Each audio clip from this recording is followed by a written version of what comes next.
Est-ce qu'on peut pas se dire simplement, ben oui, c'est pas agréable, on fait un effort, ce qu'on faisait jadis, on prend sur soi. 5 minutes seulement s'étaient écoulées, mais chaque seconde semblait peser une éternité dans l'atmosphère lourde qui régnait.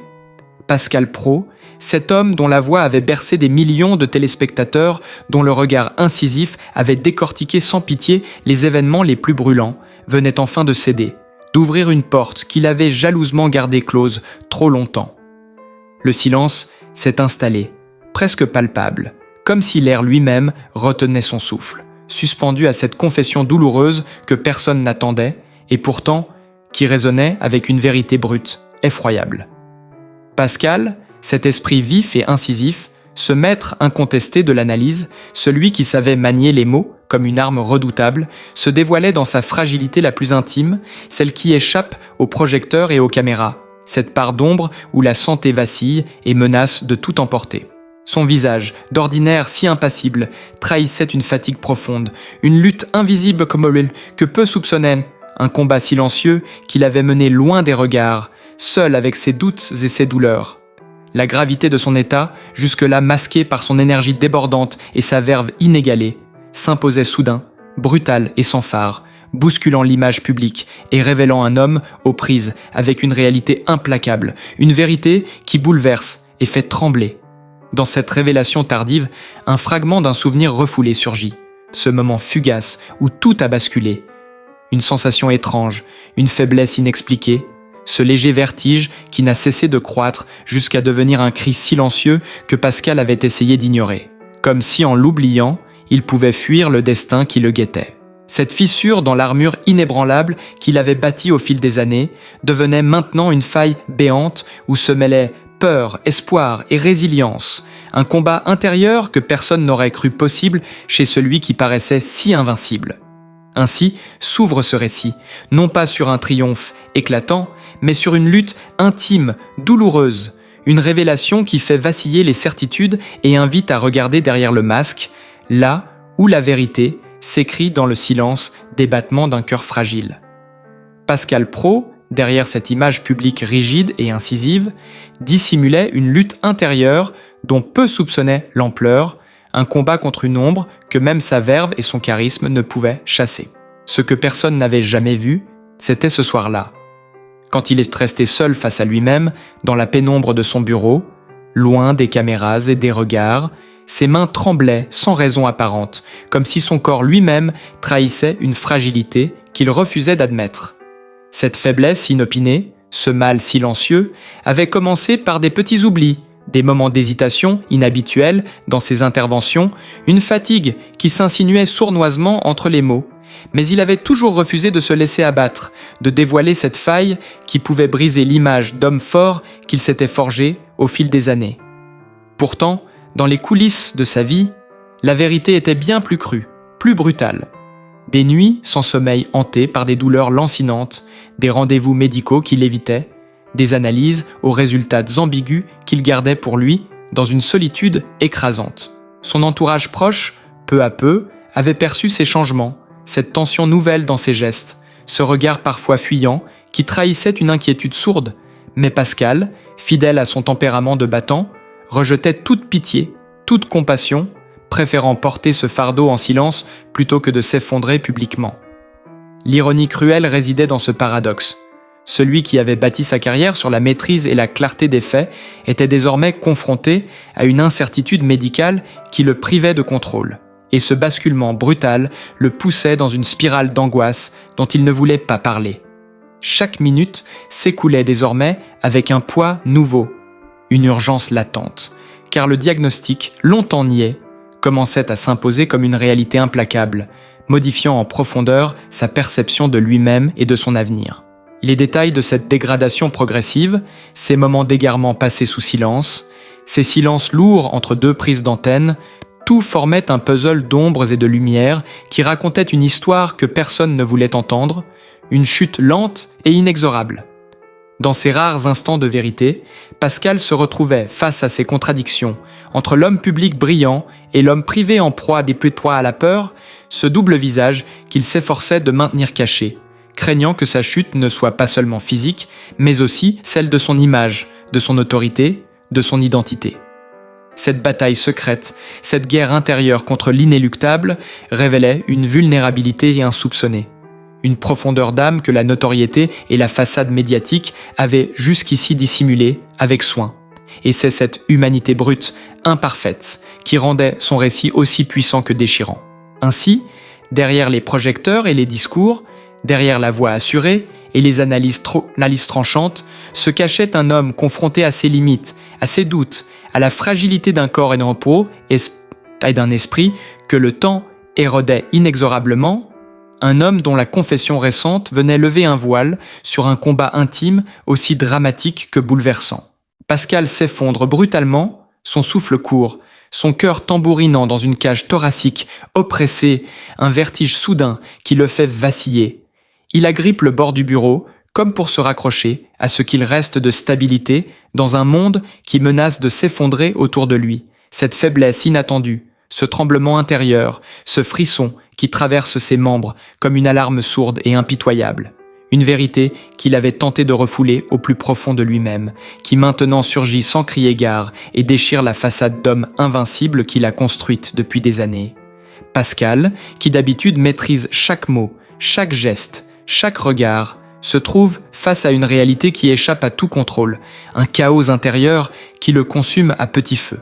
Dans l'obscurité de sa chambre, loin des projecteurs, il lutte contre un désespoir sourd, un silence oppressant qui l'enserre comme un étau.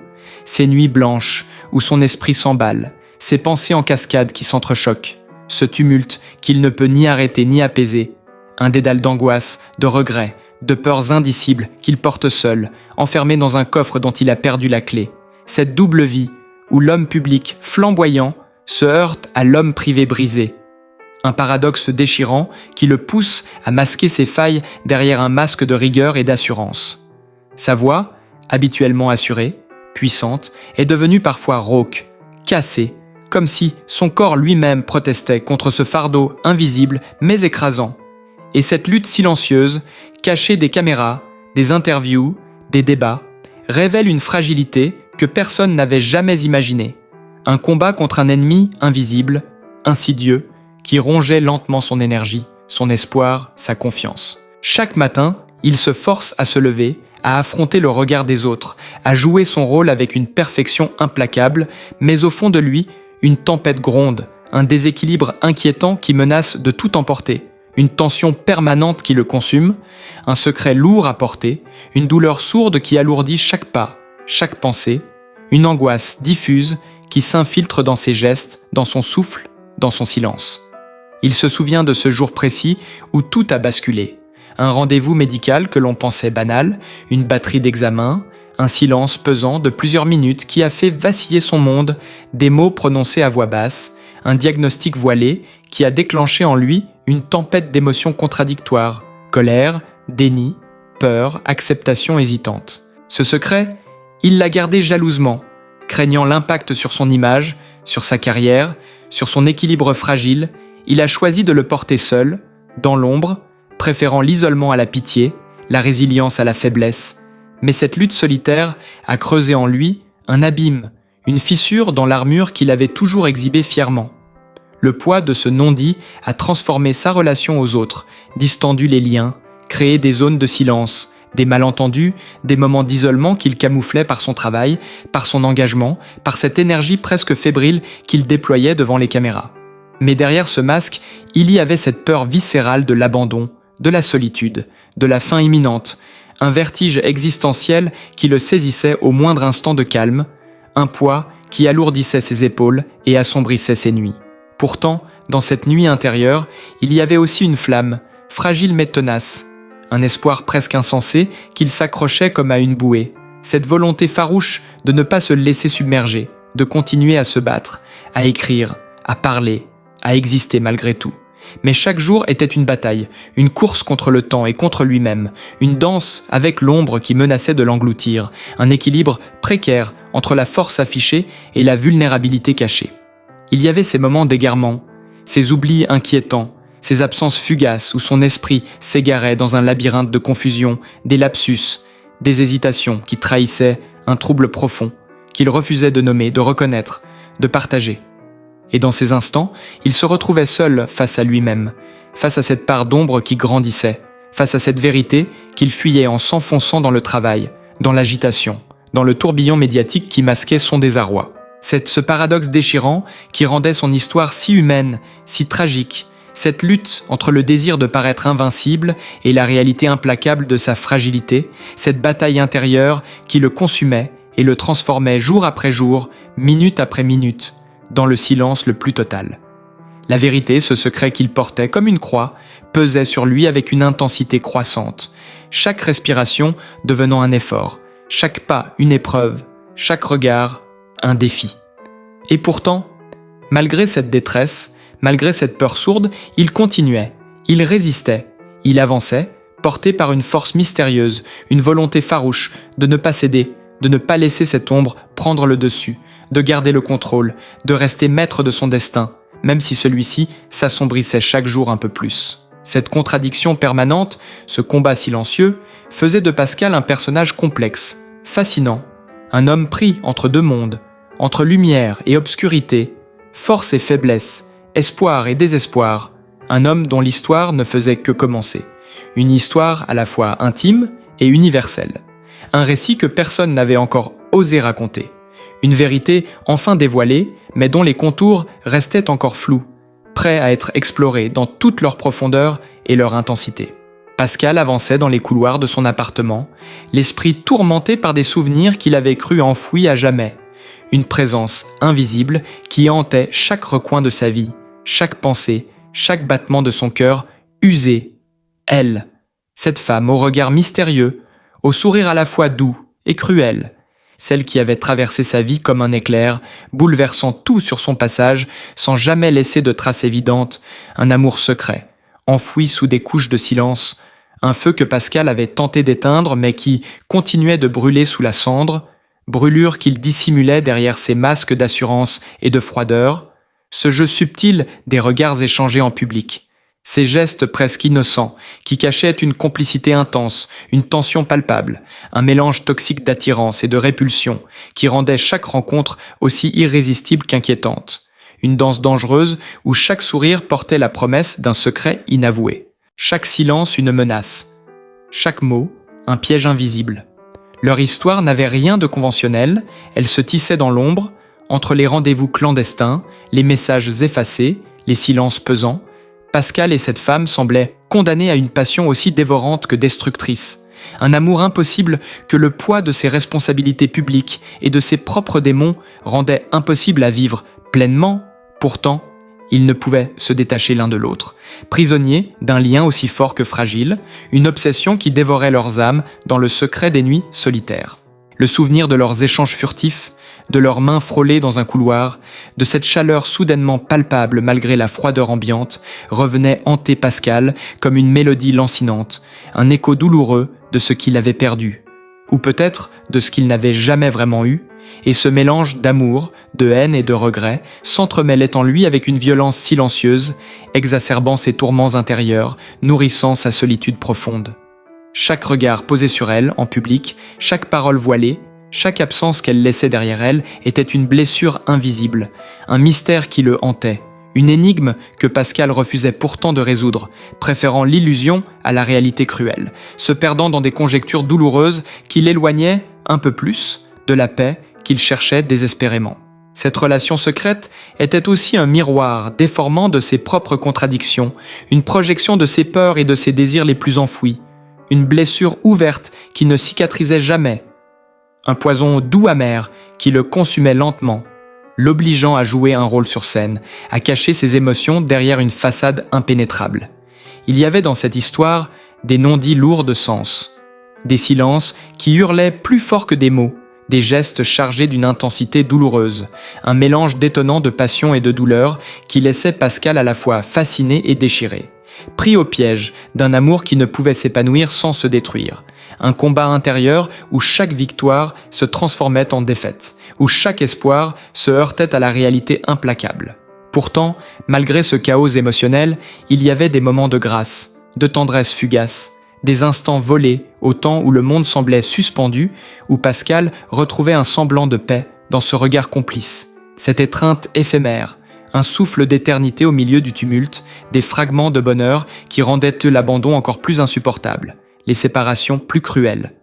Ces fragments de souvenirs, Pascal les portait en lui comme un trésor douloureux, une blessure précieuse, un secret qu'il ne pouvait confier à personne, pas même à ses proches, craignant que cette vérité ne le brise davantage, que cette part d'ombre ne ternisse l'image qu'il avait construite avec tant de soin. Pourtant, elle faisait partie de lui, cette cicatrice intime, ce souffle de vie et de mort qui marquait chaque instant de son existence. Au fil des jours, cette passion secrète tissait une toile complexe autour de lui, mêlant désir et souffrance, espoir et désillusion, un équilibre fragile qui pouvait basculer à tout moment. Un labyrinthe émotionnel où Pascal se perdait, incapable de s'en extraire, prisonnier de cette relation intense et ambiguë qui bouleversait tout, même son propre rapport à lui-même. Et au-delà de cette histoire d'amour caché, ce que Pascal redoutait le plus, c'était la solitude qui s'installait insidieusement, ce vide immense laissé par des absences répétées, par des silences lourds de sens, par ces rendez-vous manqués, par cette distance qu'il ne savait pas combler. Un isolement qu'aucune lumière médiatique ne pouvait effacer. Un désert intérieur où résonnaient ses peurs les plus profondes, où se mêlaient la colère contre lui-même et la nostalgie d'un bonheur perdu. Dans ce chaos, Pascal cherchait désespérément un sens, une échappatoire, une raison de continuer à avancer malgré la douleur, une raison d'espérer alors que tout semblait conspirer contre lui. Et c'est dans ce tourbillon d'émotions contradictoires que sa vraie nature se révélait. Complexe, fragile, passionné, un homme à la fois brisé et résistant, capable de tout aimer et de tout perdre, un être humain profondément marqué par ses blessures invisibles, un personnage dont l'histoire ne pouvait se résumer à son image publique, mais qui, au contraire, s'écrivait dans ces zones d'ombre où battent les cœurs les plus vulnérables et les plus vrais. Et pourtant, au milieu de cette obscurité, une idée germait lentement en lui, fragile comme une flamme vacillante, mais assez vive pour repousser l'ombre. Pascal savait que chaque instant passé à taire sa vérité l'éloignait un peu plus de lui-même. Alors, il commença à envisager l'impensable. Parler. Non pas à travers un discours préparé ou une émission, mais dans l'intimité d'une confidence, avec les mots bruts et imparfaits de l'homme qu'il était, pas du personnage qu'il incarnait. Il se surprit à rêver de ce moment où il déposerait enfin le masque, où il laisserait les autres voir ses failles, ses peurs, ses désirs refoulés, et peut-être même l'empreinte indélébile de cet amour impossible. Ce rêve n'était pas une promesse, juste un souffle d'espoir, un rappel qu'au-delà du rôle, il restait un être humain capable de renaître, un homme capable de renaître. Chaque battement de cœur lui rappelait que le temps lui était compté, que chaque silence prolongé pesait comme une condamnation, et que la vérité, même douloureuse, pouvait être une délivrance. Dans ce fragile équilibre entre la confession et le secret, Pascal avançait, hésitant, mais déterminé à ne pas laisser l'ombre effacer la lumière qu'il portait encore en lui. Alors, si cette histoire vous a touché, si vous voulez découvrir la suite de ce combat intime, de ces vérités murmurées, à demi-mot, et de ces émotions brutes qui façonnent un homme au-delà des projecteurs, abonnez-vous dès maintenant à notre chaîne, activez la cloche pour ne rien manquer, car derrière chaque image se cache un récit que nous continuerons à dévoiler ensemble avec passion, intensité et sincérité.